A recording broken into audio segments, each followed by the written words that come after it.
আমি আজকে আমার আলোচনা দিয়ে আপনাকে মওতের চিন্তার জগতে একটু প্রবেশ করাতে চাচ্ছি। একটু ধ্যান মন মস্তিষ্ক আমার দিকে দেন, ইনশাআল্লাহ বুঝতে পারবেন। পৃথিবীর মাটিতে কেউ আমরা চিরস্থায়ী না। আমরা এখানে যারা আছি কেউ বলতে পারবো না যে আমরা চিরস্থায়ী। আমাদেরকে একদিন পৃথিবীর মাটি থেকে বিদায় নিতেই হবে। হবে না? হবে না গো? হবে। যত বড়ই শিক্ষিত হন না কেন, যত বড়ই জ্ঞানী হন না কেন, যত বড়ই ডাক্তার মাস্টার হয়ে যান না কেন, যত অর্থেরই মালিক হয়ে যান না কেন, যত তাহাজ্জুদ গুজারি হাজী পরহেজগার হন না কেন, মওত আপনাকে ছাড় দেবে না। মওতের হাতে গ্রেফতার হতেই হবে।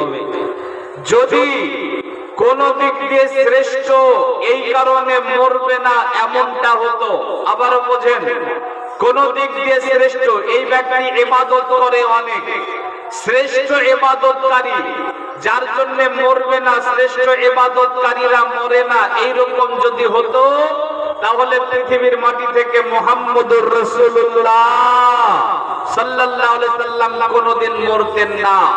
যদি কোন মানুষ চেহারার দিক দিয়ে শ্রেষ্ঠ এই কারণে না মরতো তাহলে মুহাম্মদুর রাসূলুল্লাহ সাল্লাল্লাহু আলাইহি সাল্লাম কোনদিন মরতেন না।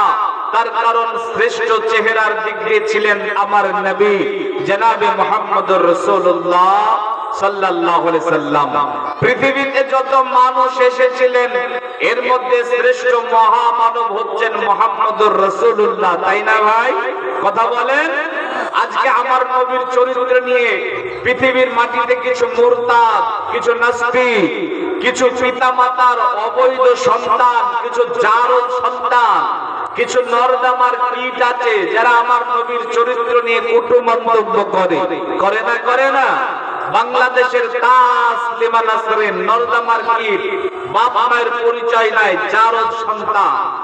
আমাদের দেশের জনক পার্টির নেত্রী নূপুর শর্মা নামে এক আপনার নরদামার কীট আমার নবীর চরিত্র নিয়ে কটু মন্তব্য করেছিল। বাংলাদেশের কিছু বাদামি নাস্তিক আছে যারা নবীর চরিত্র নিয়ে কটু মন্তব্য করে। বলেন এদের কটু মন্তব্যতে আমার নবীর কিছু আসে যায়? কথা বলেন, আসে যায়? যায় না। আমি মৌলভী শামীম আখতার আজকে আপনাদের শ্রীপুর মিলন পল্লীতে জলসা করতে এসেছি। জলসা করে রাতে বাড়ি চলে যাব। আগামী কালকে শ্রীপুর মোড়ে চার দোকানে বসে একজন ব্যক্তি যার কাছে কোরআনের ইলম নেই, হাদিসের ইলম নেই, দেখতেও খারাপ, অর্থ নেই, কিচ্ছু নেই, এক হাতে বিড়ি আর এক হাতে চা, একবার বিড়ি খায় আর একবার চায়ে টান মারে, আর বলে মুর্শিদাবাদের মৌলভী শামীম আখতার গতকাল আমাদের এখানে এসেছিল, ও কোরআন হাদিস কিচ্ছু জানে না। সে যদি এইরকম মন্তব্য করে তার মন্তব্যতে আমার কিছু আসে যায়? কথা বলেন, আসে যায়? যদি আপনাদের মাদ্রাসার সাইকুল হাদিস অত্র এলাকার বিজ্ঞ আলেমে দ্বীন ওনারা যদি আমার মর্মে বলে যে কোরআন হাদিস জানে না, তাহলে আমাকে ভাবতে হবে যে আমার কিছু ভুল আছে। আজকে পৃথিবীর নাস্তিকেরা আমার নবীর চরিত্র নিয়ে কটু মন্তব্য করে, কিন্তু আমার নবী সম্বন্ধে স্বয়ং আল্লাহ সার্টিফিকেট দিয়ে বলছেন, নবী হে আপনি হলেন সর্বশ্রেষ্ঠ মহামানব, আপনার চরিত্র হলো সর্বশ্রেষ্ঠ, আপনি হলেন সর্বশ্রেষ্ঠ, আপনি হলেন বিশ্বের মানুষের জন্য আইডিয়াল। আমার নবী সর্বশ্রেষ্ঠ, চেহারার দিক দিয়ে সর্বশ্রেষ্ঠ, ব্যবহারের দিক দিয়ে সর্বশ্রেষ্ঠ, নবীদের মধ্যে সর্বশ্রেষ্ঠ, আশরাফুল আম্বিয়া। আমার নবী 63 বছরের জিন্দেগি পেয়েছিলেন, কোনদিন মাজাক করেও কোন মানুষকে মিথ্যা বলেননি, কোন মানুষের সঙ্গে চুগলখড়ি করেননি, কোন মানুষকে কষ্ট দেননি, দুঃখ দেননি। আমার নবী স্বামী হিসাবে সর্বশ্রেষ্ঠ, নেতা হিসাবে সর্বশ্রেষ্ঠ, বন্ধু হিসাবে সর্বশ্রেষ্ঠ। আমার নবীর তুলনা হয় না, হবে না, হতেও পারে না। এত দামি নবীকে আল্লাহ ডেকে বলছেন, এত দামি নবীকে আল্লাহ ডেকে বলছেন, বিসমিল্লাহির রহমানির রহিম, ওয়ামা জাআলনা লিবাশারিন মিন ক্বাবলিকাল খুলদ আফাইন মিত্তা ফাহুমুল খালিদুন কুল্লু নাফসিন যায়িকাতুল মাআদ। আমার আল্লাহ বলেন, নবী হে, আপনার আগে আমি আল্লাহ যাকে দুনিয়াতে পাঠিয়েছি, আল্লাহ বলেন, নবী গো, আপনার আগে আমি আল্লাহ যাকে দুনিয়াতে পাঠিয়েছি, আমি কাউকে চিরস্থায়ী করে দুনিয়াতে পাঠাই নাই। যারাই দুনিয়াতে এসেছে তাদেরকে দুনিয়া থেকে বিদায় নিতে হয়েছে। অতএব নবী গো, আফাইন মিত্তা, আপনাকে মরে যেতে হবে।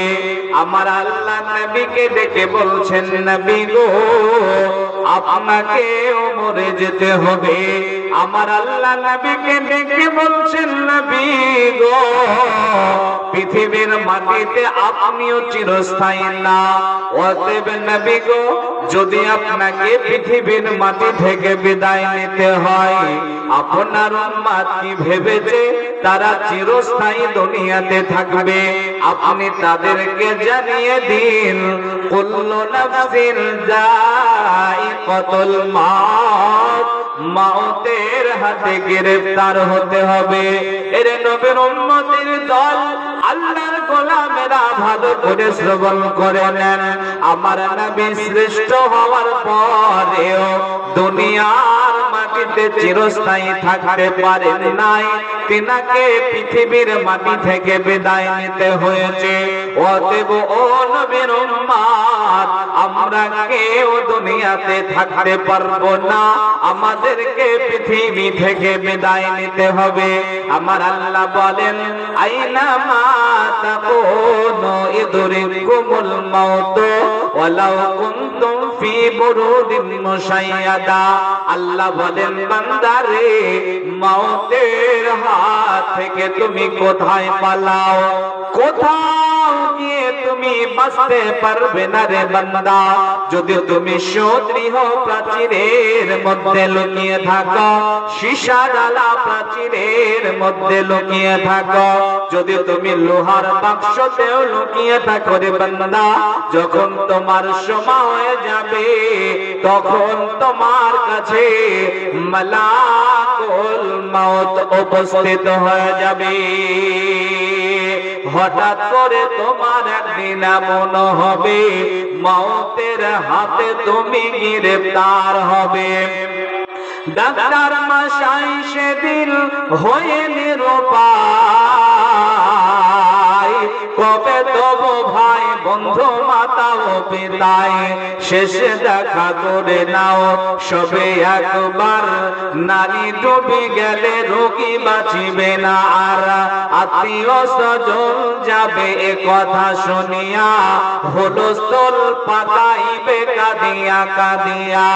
যমদূত আজরাইল এসেছে সময়, কবে রে আদম সন্তান ছিল কি আমায়, এখনই তোমায় আমি পরাবো কাফন, একা করে অন্ধকারে করাবো শয়ন, এখনই তোমার বংশে এতিমি বানাবো, বিষয় সম্পত্তি সব অন্যকে দানিব, এখনই গৃহহীন বোধ বিধবা যে হবে, পিতা মাতা তোর শোক সাগরে ডুবিবে, সমগ্র জগৎ মিলে করলে উদ্ধার, তবু মোর হাতে তোর নাই নিস্তার। আল্লাহ বলেন, বান্দারে, পৃথিবীর মাটিতে এসেছ, এর মানে আবার পৃথিবী থেকে বিদায় নিতে হবে। তুমি ডাক্তার হলেও মরতে হবে, মাস্টার হলেও মরতে হবে, ব্যারিস্টার হলেও মরতে হবে, ডিসি কেও মরতে হবে, এসপি কেও মরতে হবে, মুসলমান কেও মরতে হবে, গैर মুসলমান কেও মরতে হবে, সাদা কেও মরতে হবে, কালো কেও মরতে হবে। পৃথিবীর মাটিতে এসেছো মানে মৌতের হাত থেকে ছাড় পাবে না। जिंदगी नाम रख दिया है किसने, मौत का इंतजार है दुनिया। মনে রাখবেন, পৃথিবীটা আপনি ঘর করলেন, বাড়ি করলেন, দালান কোঠা বানালেন, আর আপনার সন্তান আদিদেরকে নিয়ে একটা সাজানো গুছানো জিন্দেগি করলেন, এর নাম দুনিয়া নয় রে পাগলা। মৃত্যুর ইন্তজার করার একটা জায়গা, এর নাম দুনিয়া। আপনি এখান থেকে মাল্লা যাবেন, শ্রীপুর বাস স্ট্যান্ডে দাঁড়িয়েছেন বাস ধরার জন্য, ঠিক সেই রকম দুনিয়া। দুনিয়াতে আপনি যেখানে যেই হালাতে যে অবস্থাতে আছেন, মালাকুল মউতের সঙ্গে সাক্ষাতের জন্য অপেক্ষা, এছাড়া আর কিছু না এই দুনিয়া। প্রিয় ভাইরা আমার, এবারে আপনাদেরকে একটা জিজ্ঞাসা করব, অ্যানসার দেবেন। আমরা সবাই জানি মরে যেতে হবে, জানি না? জানি না? এ কথা বলেন, জানি না? জানি না? আগে শুধু ভারতে জলসা করতাম না, আর শ্রোতা কথা বলুক চাহে না বলুক কোনো ব্যাপার ছিল না। কিন্তু বাংলাদেশে জলসা করতে গিয়ে সেখানকার শ্রোতাদের যে অ্যাক্টিভিটি, তাদের যে সারা, এটা পেয়ে এত মজা লাগে। কথা শ্রোতা বললে বক্তব্য দিতে ভালো লাগে। এই বছরের 14 দিনের সফর একটা হয়েছে, আবার এই মাসে যাবো ইনশাআল্লাহ। 21টা প্রোগ্রাম আছে বাংলাদেশের টানা। তো বাংলাদেশের শ্রোতাদের সামনে কথা বলতে মজা পাই। আপনারা তাদের মধ্যে একটু হবেন না ইনশাআল্লাহ, একটু সাড়া দেন। আমরা জানি মরে যাব, জানি না? জানি না গো, জানি। এবারে বলেন কবে মরবো, এটা কি আমরা জানি? কথা বলেন, জানি? এখানে অনেক শিক্ষিত মানুষ আছেন, ডাক্তার আছেন, মাস্টার আছেন, এরপরে মাওলানা, অনেক রকমের শিক্ষিত মানুষ আপনার এখানে আছেন। কিন্তু ভাই, আমরা কেউ বলতে পারবো না যে আমাদের কবে মাউত হবে। কিন্তু বড় দুঃখ এবং পরিতাপের বিষয় হলো, যেই বিষয়ে আমাদের জানা নেই, আমাদের চাল চলন, আমাদের উঠা বসা, আমাদের কথাবার্তা শুনে মনে হয় যে মাউত কবে হবে এটা আমরা জেনে বসে আছি। মনে হয় না? হয় না? মুরব্বী 50 বছর বয়স, এখনো মসজিদে যায় না। ওকে আপনি বলেন যে চলো বাজান একটু মসজিদে যাবে, দাড়ি মুখ সবই পেকে গেল, তখন সে আপনাকে বলবে আচ্ছা ঠিক আছে যাও, কথা দিলাম এই সপ্তাহে হবে না, পরের শুক্রবার থেকে মসজিদে যাব। বলে না? বলে না? এ কথা বলে? বলে। যুবক ছেলে 20 বছর 22 বছর বয়স, ওকে যদি আপনি বলেন চলে একটু মসজিদে যাবে বাপ, তখন সে আপনাকে বলবে এখন কি আমার মসজিদে যাওয়ার সময়? বয়স যখন হবে ঠিক যাব, ঠিক তওবা করে পরিবর্তন হয়ে যাব। বলে না? বলে না? পর্দা করে না যুবতী মহিলার রাস্তায় ঢং ঢং করে ঘুরে বেড়ায়, ওকে যদি বলেন উড়নাটা একটু গায়ে দে, তখন বলবে এখন কি আমার উড়না গায়ে দেওয়ার সময়? যখন বৃদ্ধ হব ঠিক তওবা করে পরিবর্তন হয়ে যাব। বেশিরভাগ মানুষের চিন্তা ভাবনা হচ্ছে ঠিক টাইম মতো তওবা করে নেব, পরিবর্তন হয়ে যাব। এখন হারাম ইনকাম করে নি, খেয়ে নি, করে নি, ঠিক পরিবর্তন হয়ে যাব, এমনটা বেশিরভাগ মানুষের ধারণা, তাই না ভাই? কিন্তু বলেন মাউত কবে হবে আপনি কি জানেন? অমুরব্বী, আপনি যে বললেন আগামী জুমা থেকে মসজিদে যাব, তো আগামী জুমা পর্যন্ত বাঁচবেন গ্যারান্টি কে দিল? আয় যুবক, তুমি যে বললে বয়স যখন হবে পরিবর্তন হয়ে যাব, তো বয়স হওয়া পর্যন্ত তুমি বাঁচবে গ্যারান্টি কোথা পেলে? মালাকুল মউতের সঙ্গে কি যোগাযোগ আছে? ওর কন্ট্রাক্ট নাম্বার কি আছে? যদি থাকে দাও, আমরাও কন্ট্রাক্ট করব। যে মাউত কবে হবে এটা আমরা কেউ জানি না। আমার আল্লাহ বলেন বিসমিল্লাহির রহমানির রহিম, ওয়া মা তাদরি নাফসুম মাযা তাকসিবু গাদা ওয়া মা তাদরি নাফসুম বিআইয়ি আরযি তামুত। দো চীজ মেরা কসদ জোর জোর এক আবেদানা দিগাত খাহে গোর। দুই জিনিস মানুষের করে আকর্ষণ, প্রথম তার দানা পানি, দ্বিতীয় মরণ। যার যেথা লেখা আছে যাইবে খাইয়া, মরণ যেখানে যার যাইবে ঘটিয়া। কার কথা মরণ আছে থাকতো যদি জানা, দুর্ঘটনা হয়ে মানুষ কভু মরিত না। আমার আল্লাহ বলেন বান্দারে, বান্দা শোন, ওমা তাদরি নাফসুম মাযা তাকসিবু গাদা। আগামী কালকে তুমি কি খাবে, কোথায় যাবে, কোথায় তোমার রুজি আছে, এটা আমি আল্লাহ জানি রে বান্দা, তুমি জানো না। আর তোমার কখন কোন বয়সে মওত হবে, যৌবনে হবে নাকি বার্ধক্যে হবে, নাকি শৈশবে হবে, নাকি কৈশোরে হবে, বাড়িতে হবে নাকি হসপিটালের বেডে হবে, নাকি রাস্তার ট্রাকের নিচে হবে, বান্দা রে এটা আমি আল্লাহ জানি, তুমি জানো না। অতএব যে বিষয় আমাদের জানা নেই, এটাকে আমরা কখনোই ভাববো না যে এখনো দেরি আছে। সব সময় আমরা মওতের জন্য তৈরি থাকবো। এর নবীর উম্মতের দল, মাল্লার ভাইরা, শ্রীপুরের ভাইরা, বোনেরা ভালো করে শোনেন। আপনার নবী আমার নবী মওতকে কত নিকটে মনে করেছেন, কত নিকটে মনে করতে বলেছেন।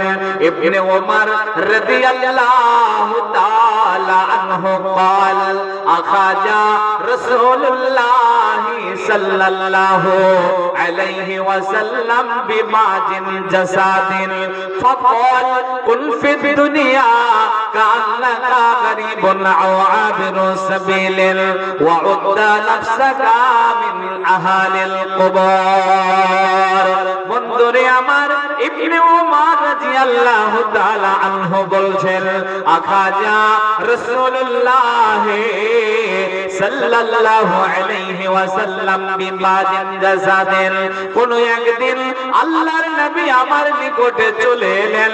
আসার পরে আমার শরীরের কোন একটা জায়গাতে হাত রাখলেন, রাখার পরে বলছেন, ইবনে ওমর কুন ফি দুনিয়া কান্নাকা গরিবুন আও আবিরু সাবিলিন।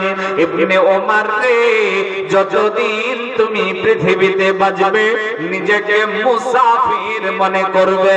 মুসাফিরের মতো, মুসাফির তার সফরটাকে যেমন মনে করে, অমনি করে দুনিয়াটাকে তুমি সফর মনে করবে। একটা মুসাফির যেমন করে তার সফরটাকে কাটায়, অমনি করে তুমি দুনিয়াটাকে কাটাবে। ওয়াউদ্দা নাফসাকা মিন আহালিল কবর, আর সদা সর্বদা নিজেকে তুমি কবরবাসী মনে করবে। বন্ধুরে আমার, ইবনে ওমর রাদিয়াল্লাহু তাআলা আনহুকে যখন এই কথা বলে দিলেন, তখন ইবনে ওমর বলছেন, বেটা রে, তার ছেলেদেরকে ডেকে বলছেন, বেটা রে শোনো, ইজা আমসাইতা ফালা তানতাজিরিস সাবাহা ওয়া ইজা আসবাহাত ফালা তানতাজিরিল মাসাহা। সকাল পেলে সন্ধ্যার আশা করবে না, আর সন্ধ্যা পেলে সকালের আশা করবে না। মাঝরাঙ্গা উড়িতেছে উপরে তোমার, কখন কদিয়া পরে ঠিক নাহি তার। মাঝরাঙ্গা মা যেমন ধরে নিয়ে যায়, সাথী মা যত থাকে কোথাকে পালায়, ওই দিকে নিয়ে গিয়ে গাছের উপরে ডালেতে আছাড় মেরে খায় পেট ভরে। ওই মতো আজরাইল আসিবে ধরাতে, লুকাইয়ে আছে তুমি পাও না দেখিতে। ওই মতো আজরাইল তোমাকে ধরিয়া কবরের মধ্যে কাল খাইবে বসিয়া। যখন তোমার জান কবজ করিবে, আত্মীয় স্বজন সব দূরে পালাবে। অতএব ভাইয়া, মনে করিয়েন না যে মওত এখনো অনেক দেরিতে। প্রিয় মায়েরা আমার, মনে করিয়েন না যে মওত এখনো দেরিতে হবে। যে কোনো সময় মালাকুল মওত আপনার নিকটে চলে আসতে পারে। জালসাতে এসেছেন, এই জালসা থেকে আবার যে বাড়ি পর্যন্ত আপনি ফিরে যাবেন এই গ্যারান্টি নেই। জালসা থেকে বাড়ি ফিরে যাবেন এমন গ্যারান্টি কেউ দিতে পারবেন না। কত বক্তার ইতিহাস পড়লাম, জলসার স্টেজে উঠেছে বক্তব্য দেওয়ার জন্য, উঠেছে তো একটা মানুষ, কিন্তু নেমে গেছে লাশ হয়ে। কত নামাজিকে দেখলাম সাজদাতে পড়েছে, কিন্তু আর মাথা ওঠাতে পারেনি, লাশ হয়ে গেছে। কত সাংবাদিককে দেখলাম সংবাদ পড়তে পড়তে ক্যামেরার সামনেই মৃত্যুবরণ করেছে। কত যুবকের ঘটনা দেখলাম, বাবা মাকে বিশ্বস্ত করেছে বাইরে টাকা রোজগার করতে যাচ্ছি বলে, কিন্তু সন্তান আর ফিরেনি, লাশ ফিরেছে। এইরকম ঘটনা আছে না নেই? আছে। অতএব মওতের গ্যারান্টি নেই, যে কোন সময় আপনার নিকটে মওত চলে আসতে পারে। এই নবীর উম্মতের দলেরা, আল্লাহর গোলামেরা খুব ভালো করে শোনেন। ইমাম মালিক রাহিমাহুল্লাহ নাম শোনা আছে না? এই নাম শোনা আছে না বাবজি? আপনারা কি ঘুমিয়ে পড়েছেন নাকি গো? ইমাম মালিক রাহিমাহুল্লাহ স্বপ্ন দেখছেন মালাকুল মওতের সঙ্গে দেখা। কার সঙ্গে দেখা? মালাকুল মওতের সঙ্গে। তো ইমাম মালিক রাহিমাহুল্লাহ তিনি মালাকুল মওতকে বলছেন, মালাকুল মওত, যখন তোমার সঙ্গে আমার দেখা হয়ে গেল, বলো তো আমি কতদিন বাঁচবো, কতদিন পৃথিবীতে আছি? মালাকুল মওত এটা আমাকে বলে দাও। তখন ইমাম মালিক রাহিমাহুল্লাহকে মালাকুল মওত 5টা আঙ্গুলের ইশারা করলেন। কয়টা? 5টা আঙ্গুলের ইশারা করলেন। তো ইমাম মালিক রাহিমাহুল্লাহ তিনি মালাকুল মওতকে বলছেন, মালাকুল মওত 5টা আঙ্গুল দেখা ধরো, এর মানে কি আমি 5 দিন বাঁচবো, না 5 মাস বাঁচবো, না 5 বছর বাঁচবো, কোনটা? তখন মালাকুল মওত কিছু বলতে যাবেন, তার আগে ইমাম মালিকের ঘুম ভেঙে গেল। ইমাম মালিক রাহিমাহুল্লাহ তিনি তো বড় চিন্তায় চিন্তিত হয়ে গেলেন যে মালাকুল মওত আমাকে 5টা আঙ্গুলের দ্বারা কি বোঝাতে চাইলো। ইমাম মালিক